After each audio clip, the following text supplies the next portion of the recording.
काहे के हम फुलैयो काहे के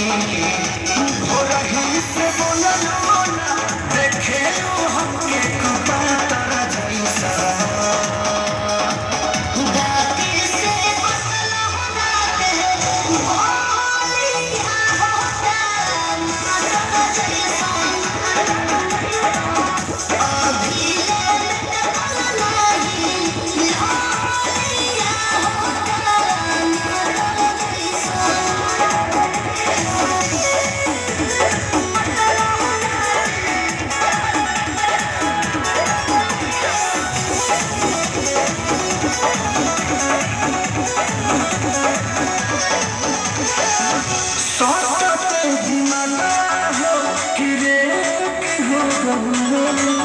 रात के अंधरिया में सिके